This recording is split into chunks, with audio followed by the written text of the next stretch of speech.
Good morning, everybody. Now I can hear you. Perfect. This is, we are recording, we're live. This is the Yes, okay. fourth webinar in our series of entrepreneurship and agribusiness. We are working in partnership with the Go Getters Agripreneur Prize for this year, and we're very privileged to be doing so.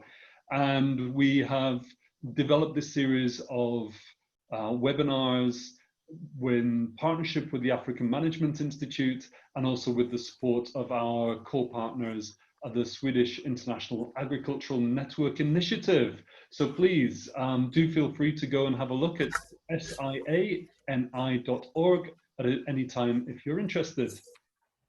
We're going to give a few moments before we start the program properly. Please, just the usual rules, if you're a member of our fine panel today, please do mute your system if you're not actively contributing. If you're a participant in the webinar, please remember if you have specific questions that you would like to have answered, please use the Q&A screen and function here. And if you are wanting to make general comments, reach out to other participants, please use the general chat function. And we've already got 28 people have joined the call already, which is fantastic. So we'll just give it 1 or 2 minutes more for more people to join us. And then we will proceed with what is a really fully packed, great program today, talking about how to define your value proposition as an entrepreneur within the African agri-food sector. So we'll start in 2 minutes. Great, thank you. I will be back.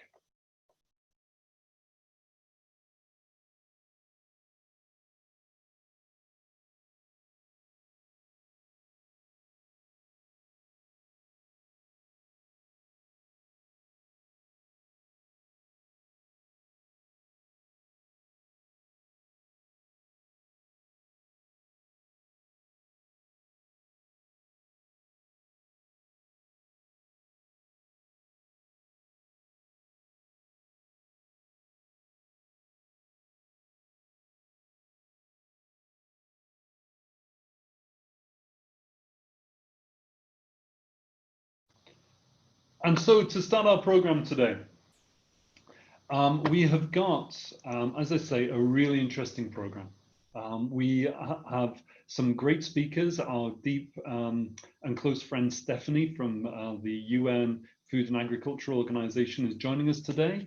And we are also very privileged that our dear friend Hajar Rajanorivo, and please forgive me if I didn't get that quite right, Haj, is going to be joining us as well to share some of his thoughts from his wealth of experience of living and working within the business sector, in the agri-food sector from across the continent of Africa and beyond, about his perspectives on value proposition in the agri-food sector and the opportunities that lie within that as well.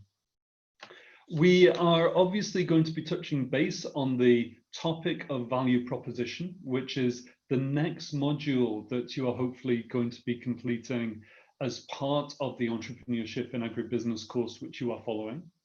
And we will be taking you on a step-by-step process through the tasks that we hope that you will complete that are available in this course module. We will also then be listening to another of our friends from Dennis Ochieng, who's recorded a short video to talk about his social enterprise and startup business, which is a fish farm in Kenya. And Dennis is a graduate of one of our previous and earlier entrepreneurship and agribusiness courses. And of course, at the end of the program, we will be giving 15 minutes to go through to try and answer some of the questions that have been raised at the end of the previous webinar last week, but also to try and address any of the questions that are raised during this session as well. So as I say, really full program. Great that you're able to join us today. And what we will next do then is really just to talk about the webinar series, just as a brief reminder about what we're trying to do here.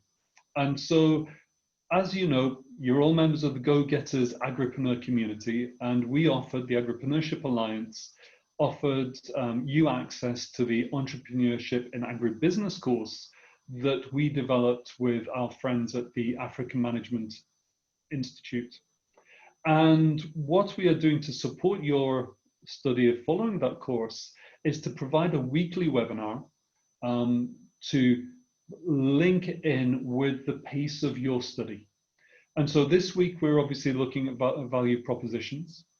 We will then also be looking at key resources and partnerships. We'll be looking at marketing plans. We're going to be looking at the very important issues around finance, both how you manage and forecast your financial structures within your business, but also how you actually raise finance. That's important startup capital that you will probably need to enable your business to actually operate. We are going to be looking at a bit of pitching. How do you actually present your business, whether that is to investors, whether that's to potential customers, or even to people who you need to access to support your own value chain. And we will then be putting all this together. How do you actually bring together all of the work that you do during this course to create a really high quality professional business plan, which is obviously the ultimate gain within this course. And what we will then be doing is we would ask you to have completed your business plans by Wednesday, the September 30th. It's a key date for us. If you wish, and it is an opportunity that we're offering to you, if you would like to submit your business plans to the Agripreneurship Alliance by the Wednesday, the September the 30th, we commit to then providing you with written feedback on your business plan. This is obviously sensitive business information for you. We won't be sharing specific details of your business plans with anybody outside of our professional network within the organization, but we will make sure that you get really good feedback about your business plan that you create. We'll be giving you feedback on what's good about your business plan, but also about what can be strengthened and further developed. And please remember, a business plan is a living document. It's something that is never finished. And I know that can sound disheartening, but it also means that it enables us to have a tool which allows us to adapt to changing circumstance. And let's face it, within the current situation with the COVID-19 pandemic, we are all living within very turbulent times. So being able to have a clear idea about what your business is, how it can adapt, what it needs to change, what it needs to strengthen, is a really important feature of any entrepreneurship journey at the moment. So just to reiterate, we are continuing with this webinar series once every week on a Wednesday morning, different topics in line with the course that you follow. And then at the end, after you've, the September 9th, you have the opportunity to finish compiling your business plan, bringing together all of the activities and documentation that you will have built up during the course, and you are then invited to submit your business plan to the Agripreneurship Alliance for review and feedback. And we'll give you more details about how to do that closer to the time. I hope that's all really clear. So I just wanted really just to touch on one point before I hand over to my friend Haj, which is the idea of this module is about value proposition. And I know Haj will undoubtedly go into this in a bit more detail, but I just wanted to touch base on the idea that when we talk about value proposition, we're talking about something that describes the benefits that customers can expect from your products and services. What are the key features of your business, of your product, whether that's a raw food stuff, whether it's something that you've added value to, or whether it's something in terms of a service that you're providing. What is unique about it? What is the reason why people will want to buy and continuing buying your product? And obviously, if we're talking about value proposition, we can then talk about the issues within that, about the attributes of your product. What does it actually mean? What are you selling? What are the key elements of your product that make it stand out from the crowd? You need to consider what are the benefits to your customers for buying your product or service. Why would they come to you rather than a competitor? And within this as well is an element of values. As entrepreneurs, what values do we bring to business? Are we exploitative, or are we trying to make positive changes within the societies and communities that we live through the business that we do? And all of these kinds of issues, your product, your services, the values that you bring as an entrepreneur, the benefits to your customers that you bring. Remember the idea of what needs can your product or service meet is why people may choose to use your product. So value proposition, really key part of your business plan, and something that we will explore further as we go on today. I hope that's clear. If it's not clear, that's fine. Put your question into the Q&A band of the webinar, and we will try to address those as we go on later on through the webinar. So I would like to give a really big welcome to our friend Haj Rajanarivo. I've had the pleasure of knowing Haj for several years now. Haj is somebody who's got deep experience within the agri-food sector, working within different sectors within that, working with different value chains, and bringing a real deep well of skills, knowledge, and experience to the topic of entrepreneurship. Haj comes from a family originally from Madagascar with some Swiss roots thrown into the mix as well. And Haj has been fortunate to follow a career which has involved him working within countries that include Congo, Kenya, and Mauritius. So Haj, you're really, really welcome today. Thank you so much.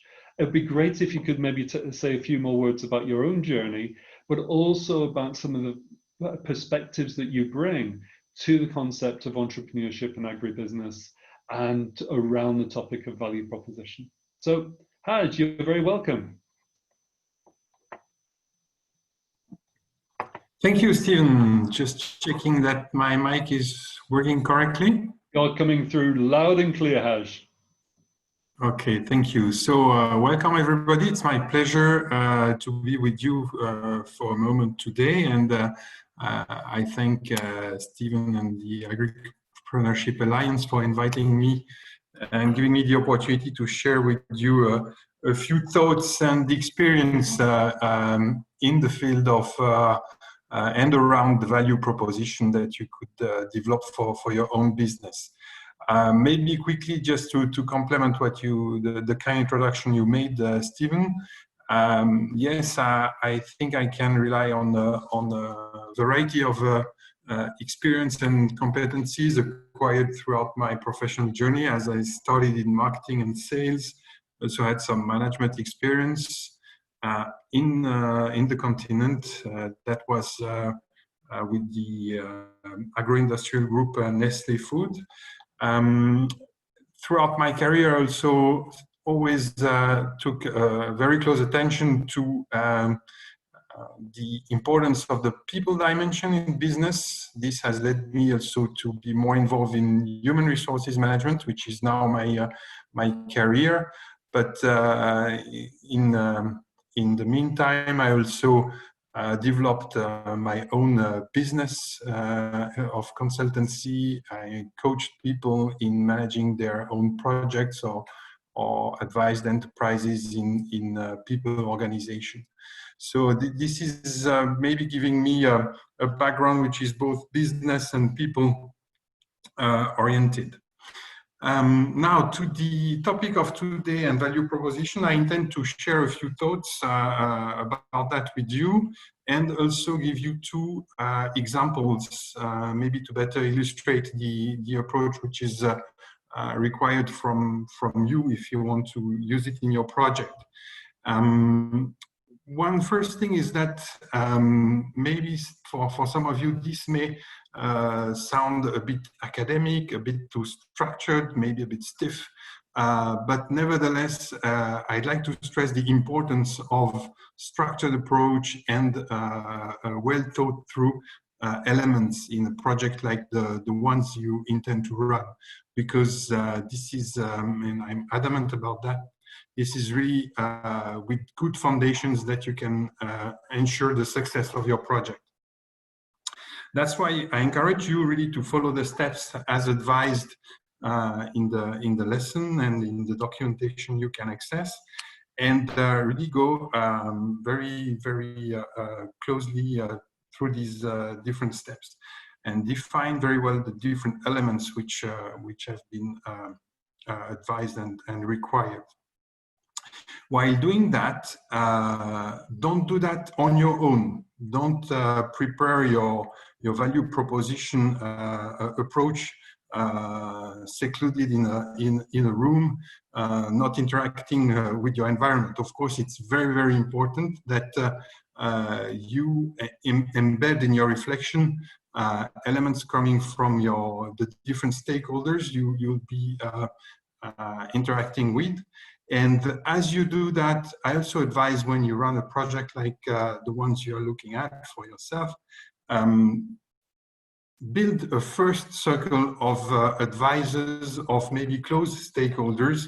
They can be your, of course, partners in the business, but maybe friends with experience, maybe potential first customers with whom you have a close link, so that you can really use them as sounding boards as and when you develop your concept, value proposition being part of that.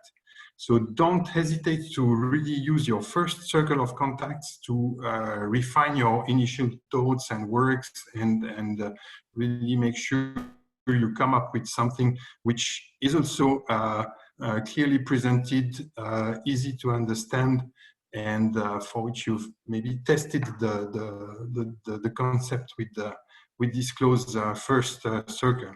That's my first advice in the approach you take. This being said, you will come then to the unique value proposition. So test it maybe in a larger circle before going out and loud to the public, because it's really worth taking the time and the effort of validating these elements before you really get to a public launch. You only get one chance to make a good impression, so make sure you all set for the best success. So that's the second advice. Once you've really produced your unique value proposition, test it again to a bit larger audience, but give you the opportunity to still adjust it before launching widely and publicly. Generally speaking, that's also an experience in life and business.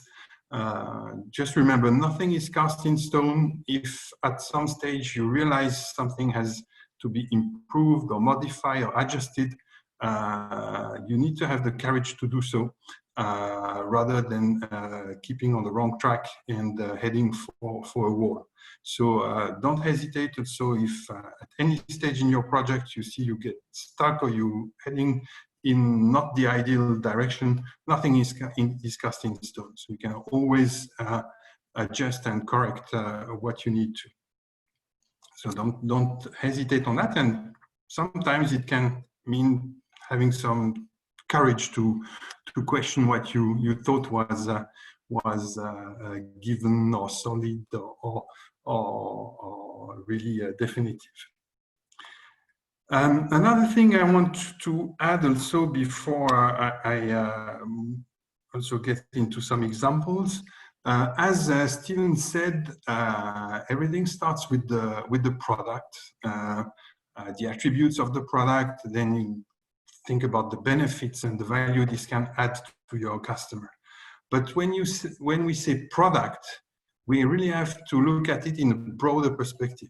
Product is not just a material thing. It's not just an item you can have at the end of a production process. You have, in many cases, this is linked with other elements that can be of intangible nature, like the services you'll attach to the product, or the way you will market the product or distribute it, or the way you interact with the users, the customers of your using your product. So also remember, that's another advice, product is not just a material thing, it's a package. It's how you sell it, it's how you present it, it's what you give alongside the product. It can be advice, it can be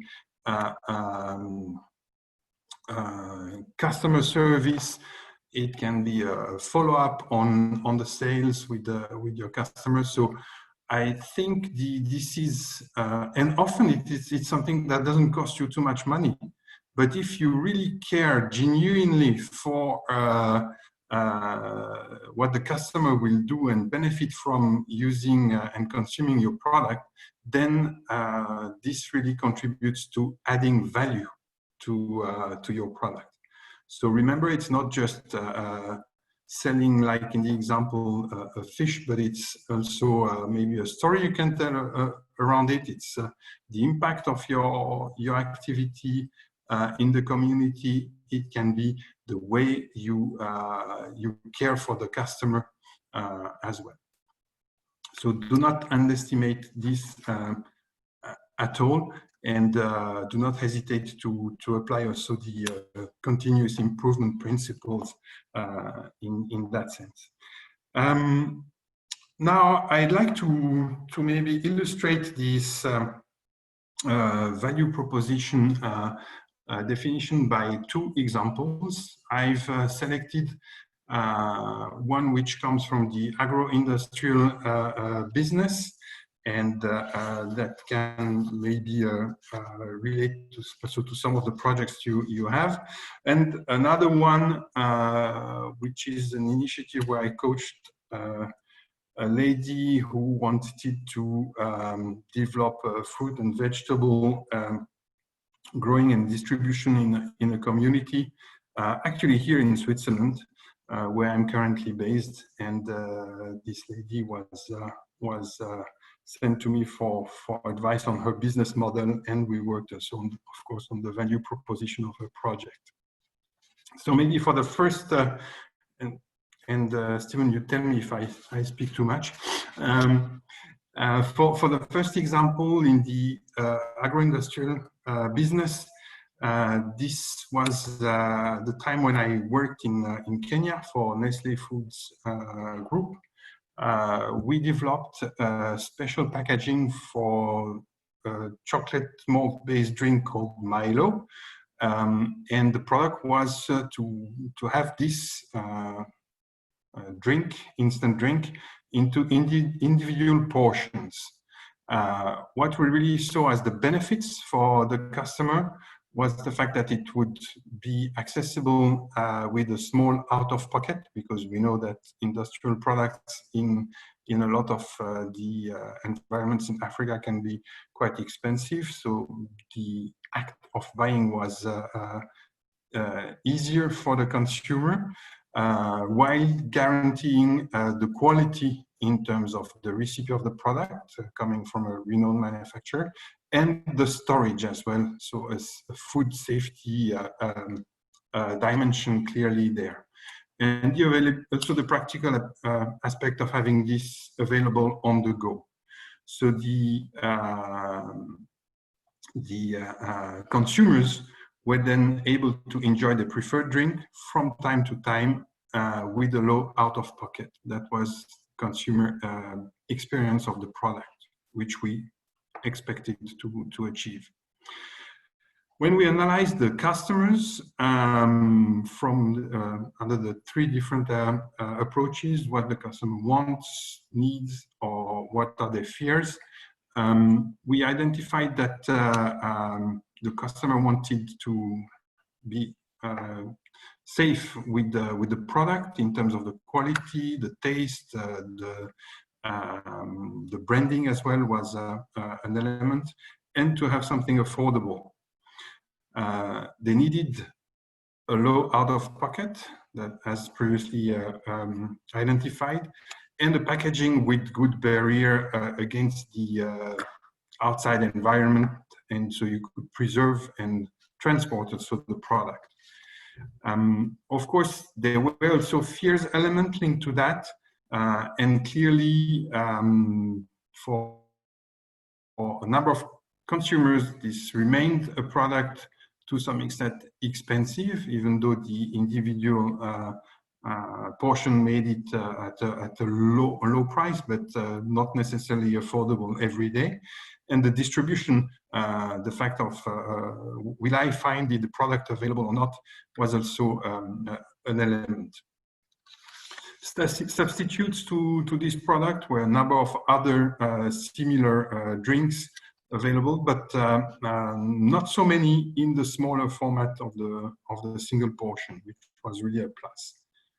So the way we expressed the unique value proposition for that project was that you could enjoy your preferred energy chocolate drink whenever and wherever you want, without compromising on quality and safety. So it was very important here that we communicate on the preferred brand and product, so it was already known from the consumers, the practicality, whenever, wherever, and the affordability without compromising on quality and safety.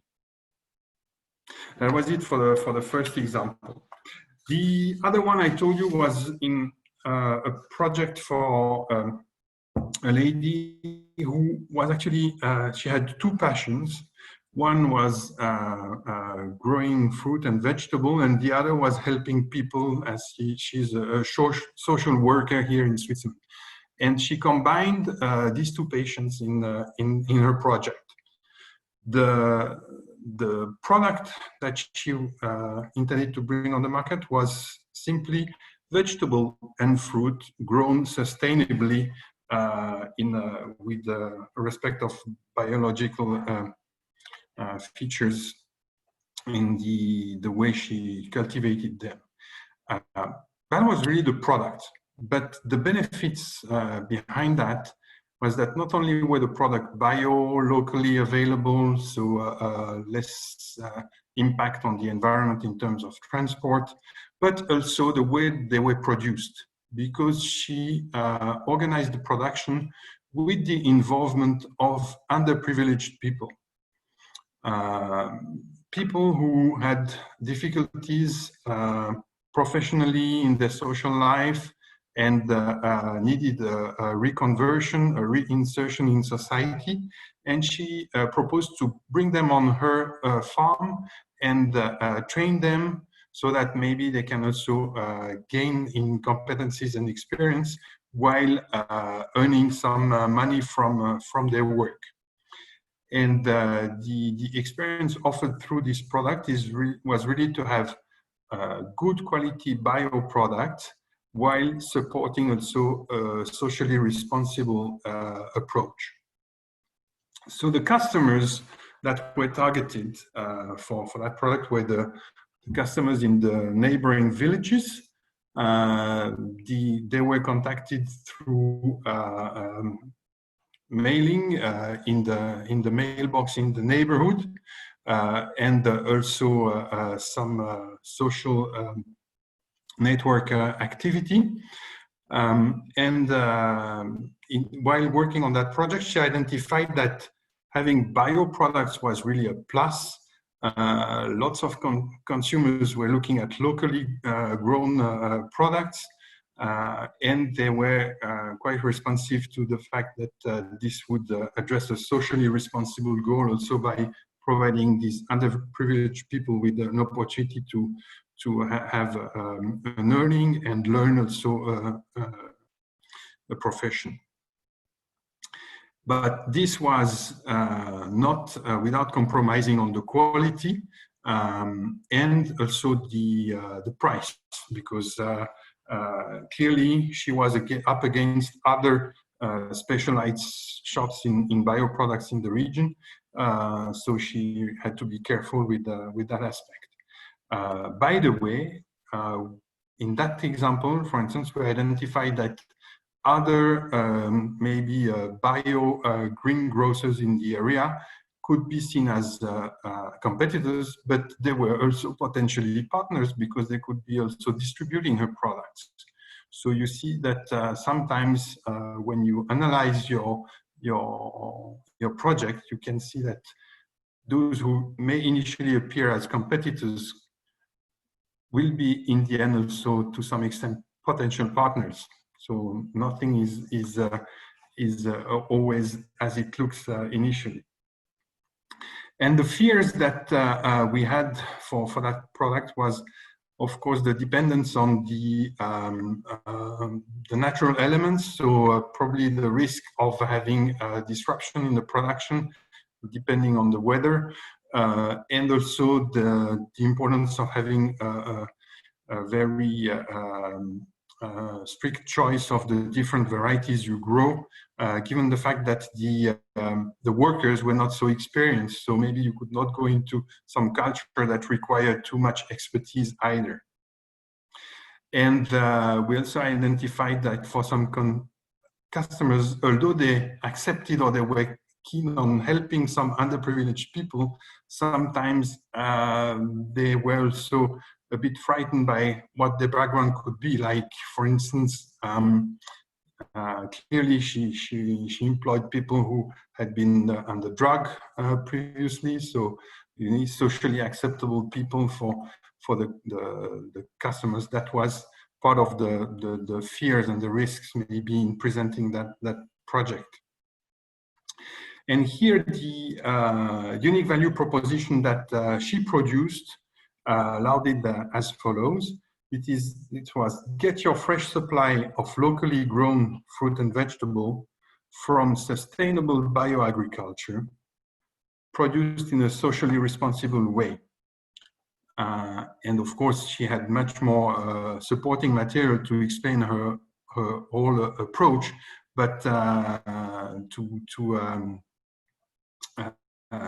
to make it clear, she was also interacting a lot with the consumers when they were coming to her farm to buy the products.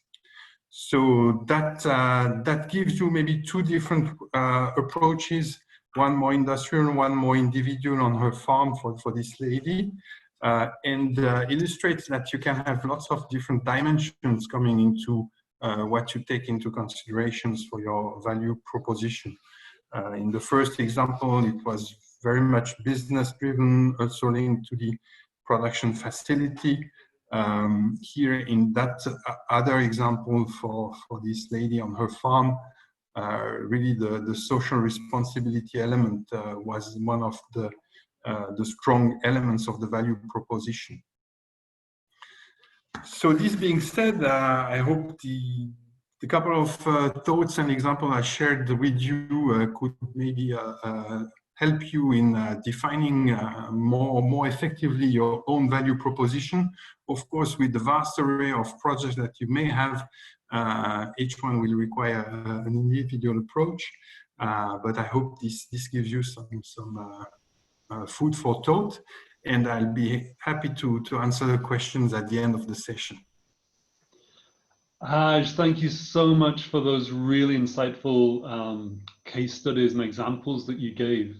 I think it's really important, some of the issues that you raised during that. One is that about, particularly at a time when we're experiencing turbulent markets, the need for shelf-stable, safe, nutritious food options that are available to our customers.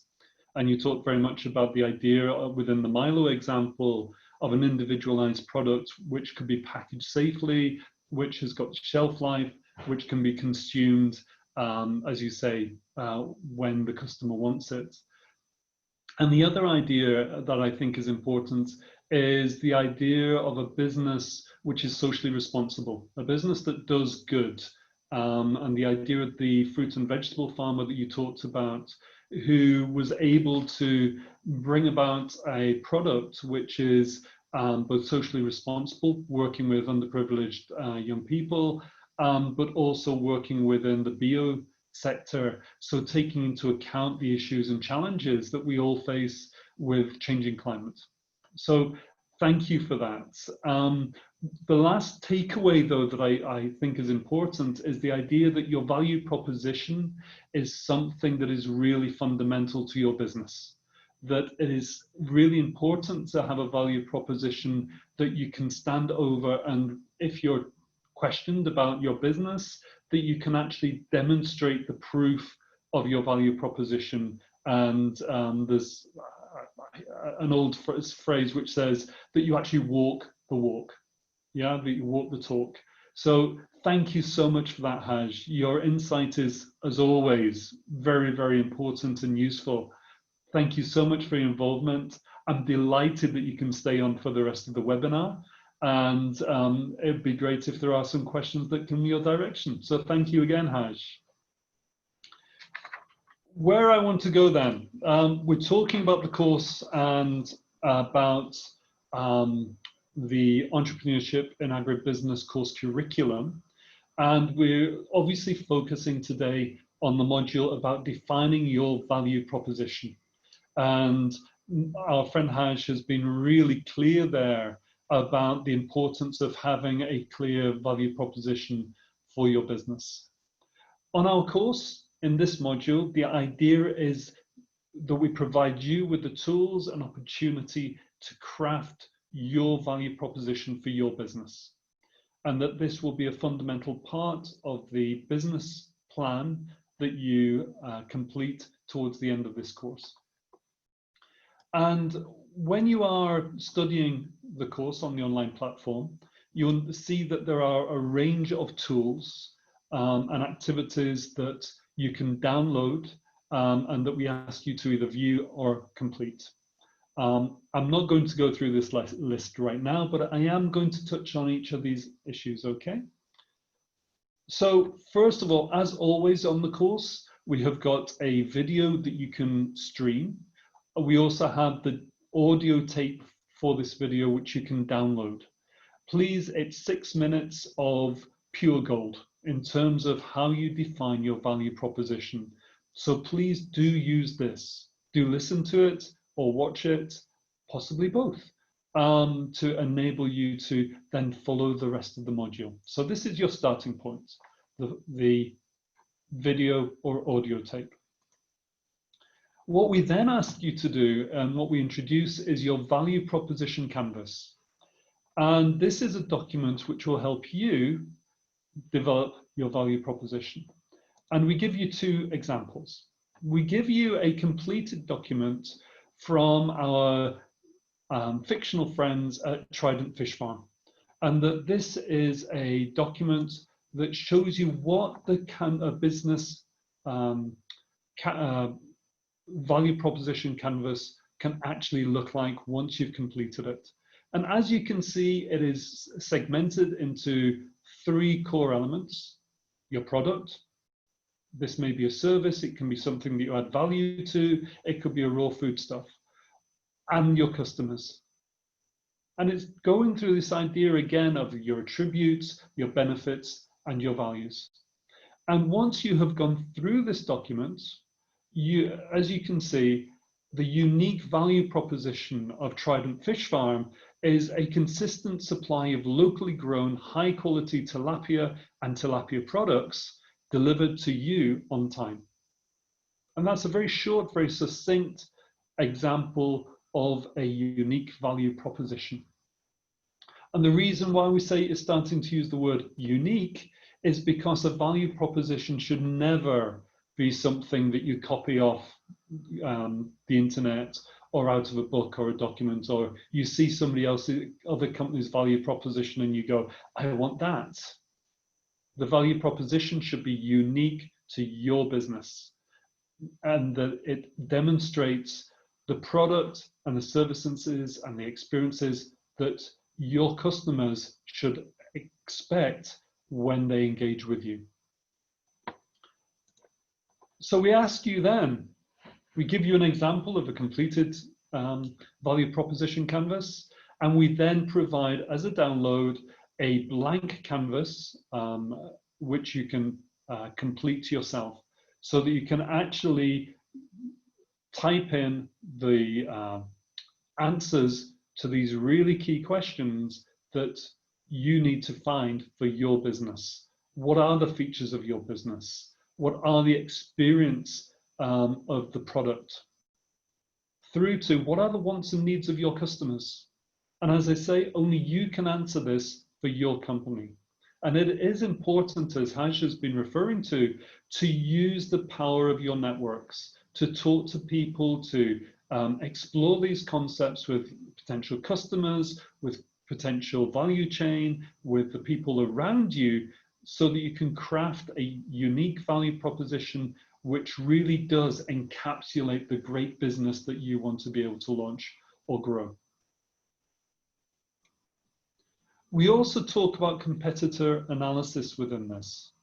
And again, we give you a fully completed case study, an exemplar based on the case study from Trident Fish Farms, where we're actually have created a situation where Trident Fish Farms has gone out, done its ground research, searched the web, talked to other people in the community where they live and work, where they've reached out to other networks, where they've utilized their own professional and support networks to identify what companies are in existence who potentially are competitors, but also, importantly, as Haj said, may actually become business partners in some way or form in the future. And so we ask, we give you the example of how the types of information that Trident Fish Farm, as a fictional case study, came up with in terms of how these other companies do business, what sort of market share that they have, what value they bring to the customers, what are the strengths and weaknesses of those companies, and then what your competitive advantage is compared to that business. And we ask you to go through that, sorry about this, I just got a previous slide. And we ask you to go through that process as well. Again, we provide you with a downloadable document which you can change and alter and add in your own information that you base upon the research that you do. And obviously, the more research that you can do, the more people you can talk to, the more linkages that you can build, makes your ending business plan all the more effective. Within the course as well, we have an activity which is about doing these two tasks: completing your competitor analysis template and completing your value proposition canvas. And these two documents, once you've completed them, will then, the information can be brought into your final business plan to demonstrate the potential that your business has for launch or growth. All of this information is obviously available on your course platform. And please do go to your course, read through these, and use the information that is available. That's the module. It sounds simple, doesn't it? It's actually quite complex, but it's logical and structured. And it's important to work through these documents, particularly the canvas for the value proposition and the competitor analysis, to enable you to actually work out what is unique about the product or service that your business is going to be providing, and what benefits it provides to your customers. I'm going to move on. Time does fly, especially when you're having fun. We are going to have a short video, only 3 minutes, from one of our friends, Dennis in Kenya. But I would like to introduce our very good friend Stephanie again, from the UN Food and Agriculture Organization. And Stephanie, you're very, very welcome, and thank you for taking the time to join us today. I was wondering, from your perspective, do you have any thoughts about the issues of value of the young African entrepreneur within the agri-food business? And what opportunities do you think that they have in launching and developing businesses, particularly in a situation where we're all dealing and managing and living through the current COVID-19 pandemic crisis? Thank you very much, Stephen, for inviting me. And it's really been a great pleasure to participate in these webinars, because honestly, for me, it's been a great learning experience. One thing I would like to highlight is the development of digital innovation, because, you know, I mean, a few years ago, we wouldn't have been able to be having this this meeting on Zoom or Skype or whatever. So I think it's really incredible how technology has really facilitated our lives and has contributed to development of businesses. If you think about the number of purchases now that are made online, I don't have the percentages, and of course it's different from country to country and region to region, but definitely the digital innovation is having a huge impact on our lives. And so I think particularly in terms of COVID, it's really important, because obviously you know, physical movement and transport is restricted. So these digital applications and innovations are even more important. So I would just like to mention that FAO has supported the building of a digital agriculture and innovation hubs platform, and we've been working closely with UNDP on that. So it's not just an FAO thing, it's you know, within the UN system. And basically the aim is to explore and identify technological and innovative solutions to address specific agricultural challenges in developing countries, to attract startups and research and development teams from around the world to improve and implement solutions at scale, with the aim of enhancing knowledge and good practices between developing and developed countries. And actually, as we speak, there is actually one of these digital innovation dialogues going on at the moment, which I wasn't able to join because, you know, I'm here. But I think we can actually get the recordings from all of these, and I would be happy to share them with you, because I think it could be useful for some of your participants, for some of these SMEs to benefit from this. And there are some really interesting and innovative digital apps and applications, and you know what young people are doing. So I'll stop there, but definitely I will share the information that I have with you, and then you could disseminate it through your network. Thank you. Stephanie, thank you for your thoughts. And the recordings that you're talking about sound really interesting. So please do share those and we will disseminate that. Sure. So what I would like to do then is just show a very short video. As I say, it is only 2 or 3 minutes.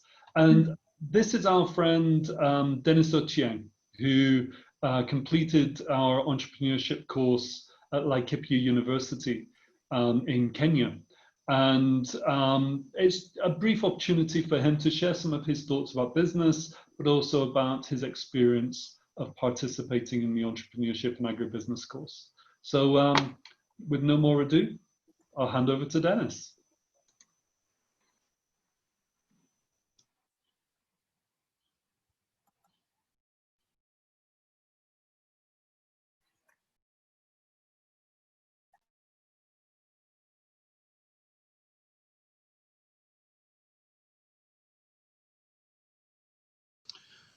Hello everyone, my name is Dennis Ochieng from Kenya, and I'm a finalist at Laikipia University taking Bachelor of Science in Agricultural Economics, and a proud alumni of Entrepreneurship in Agribusiness offered by Agripreneurship Alliance. So while I believe my coursework of study has introduced me into many agricultural concepts, Entrepreneurship in Agribusiness was the spark I really needed to fully understand how to be more innovative and come up with more viable and sustainable agricultural projects. For example, I'm interested in fish farming, and just as a startup, I have my fish pond over here where I rear tilapia and mudfish.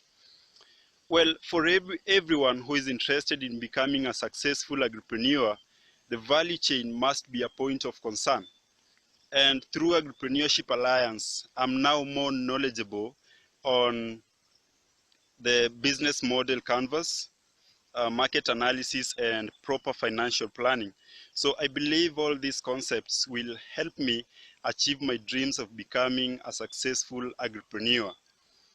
On the other hand, this program made me or ignited some enthusiasm in me to be open-minded and go for greater opportunities. For example, in 2019, I applied for an opportunity to attend Youth Agricultural Summit in Brazil, sponsored by Bayer, and fortunately I got selected. So the theme of the summit was Feeding the Hungry Planet, which is in line with Sustainable Development Goal 2, SDG 2, Zero Hunger. And interestingly, this is part of the Agripreneurship Alliance agenda. So my participation in this program was actually a lifetime opportunity because it has been of great benefit to me more than I could ever imagine. And I know with all the concepts and the knowledge I gained during this program, I still aspire to go far and achieve some great opportunities that might come my way. So this is a great initiative that can actually help many youths who are interested in agriculture understand their potential and tap into it and be successful agripreneurs. So thank you so much for this program. Thank you so much for this initiative, and thank you very much.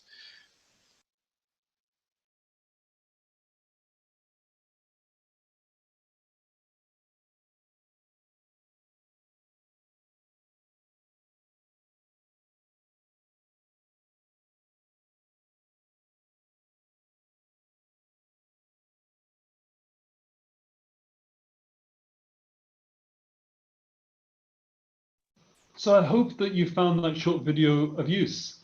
As you can see, taking a structured approach to the development of a business plan, but more importantly, then using it to influence and guide your operations and your activities is really important.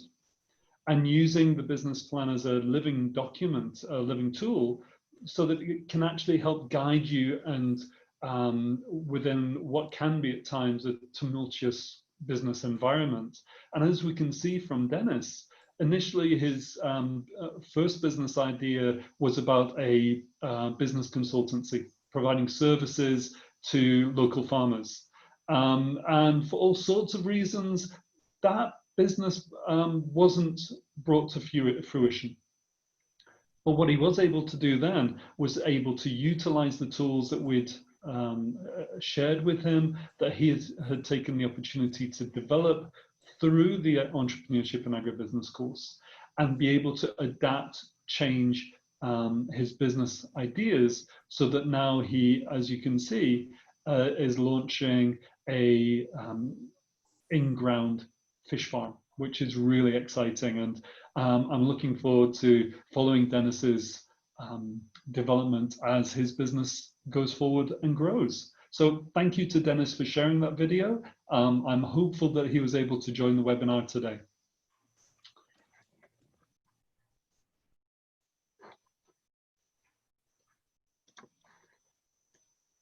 And so we are coming towards the end of the webinar today. I hope that this has been useful to you.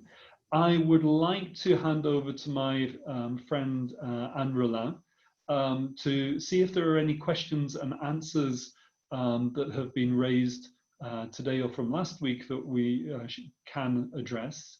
And also I hope that Haja is online as well, just in case there are some questions that might come his way. So Anne, thanks for watching in the background. Okay, thank you, Stephen. Good morning, everyone. So we have a few questions from Jackson, who asks, can the value proposition define the uniqueness of the business from the competitors and show the problem that a business is intending to solve, and how? Well, Jackson, you're exactly spot on. That is what the value proposition is all about. And then he had a further question: how can a company define its uniqueness to customers and differentiate from the competitors? Well, I hope we've been able to answer that already during this webinar. But in short, it is through doing your market research, as we saw in the last two modules of the training, and from today, defining your value proposition canvas and your competitive analysis. So these will all help you to define uniqueness to customers and how you're going to solve the problem that they have. Now there's a question for Harsh, who asks, how many unique features can a value proposition embrace? So if you could cover that one, Harsh, please. Yes, I think there is not really a limit, but I think from the question I understand what's the concern, and it's true that the more concise you can make your unique value proposition, the better and more impactful it will be. Also, the clearer it will be for yourself and your partners as and when you develop your project. So I wouldn't say there's a limit to it, but of course, if you end up with a unique value proposition, which is a long list of tens of features, it won't be efficient. Okay, maybe we can just go back to the value proposition of the Trident Fish Farm. They actually had 4 elements in there: a consistent supply of locally grown, high quality tilapia and tilapia products delivered to you on time. So I think it should be succinct enough that it can be expressed clearly and shortly.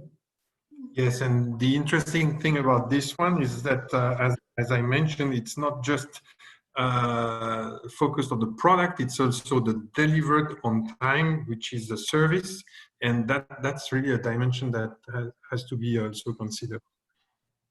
Okay, thank you. Thank you, Harsh. Then Jackson's also asking, how can I express my business to an investor? Well, this we're going to cover in a later module of the training, because that will be covering the whole pitching process and preparing your short pitch that you can use as a presentation to investors and partners. So this will be coming later in the training. Then we did have a question from last week, and that was, what if the business that I'm passionate about starting, what if the market research shows there's not a need for this product or service? And this is a difficult one, because as an entrepreneur, of course, it is really much better if you're absolutely passionate about the business. But finally, at the end of the day, you need to make money to have a sustainable business. So I would really encourage you to take your market research very seriously and go for the areas where there is a defined market need. And as I replied to the person who posed this question, if you start off a business that is successful, when it's up and running later on, you can always sell it and then come back to an idea that is closer to your actual passion. So this is what I can really recommend: following your market research and following what the customers are really telling you. Okay, so that's all the questions for now. So back to you, Stephen. Thank you, Anne. Some really interesting questions coming through there. What I'm going to do, just to wrap up the presentation today, is to say thank you to everybody. Thank you to Stephanie and Haj in particular for joining us and for contributing so eloquently to this webinar. I would like to thank everybody who's joined the webinar from right across Africa. Thank you so much for the time that you have given to participate within the last hour, and also to the energy that you are bringing to the Entrepreneurship in Agribusiness course, and for the passion that you have for changing the lives of our communities through the agri-food businesses that you're going to be launching and growing. Practically, we will be sharing a link of this recording very soon. It will be shared through the Go-Getters network, as well as on the community wall on the course website. And I noticed there is a typo here, but we would ask then that after this webinar and in advance of next week's webinar, that you take the time now to complete the value proposition canvas and your customer competition analysis, so that these two key tools will enable you to start working towards compiling your business plan. And please do take the time to use your networks, to use your connections, and to do your research as fully as you can to enable these two documents to be completed as fully as possible. Please engage with us on the community wall on the course platform. Please reach out to us if you have any questions, and we will see you all next week's webinar, same time, same place, same link. And next week, we will be talking about how to make a plan with a key focus on key resources, the partnerships and operations that you need to make a successful agri-food business. So thank you again for your time. Unfortunately, I personally won't be able to join you next week, but you will be in the very, very capable hands of Anne Roulin. So thank you once again. Have a great week, and we look forward to engaging with you on the course platform. And of course, I will mention the WhatsApp group that has been established as well. Any questions about that, please reach out. Thank you. Bye. Thank you very much. Bye-bye.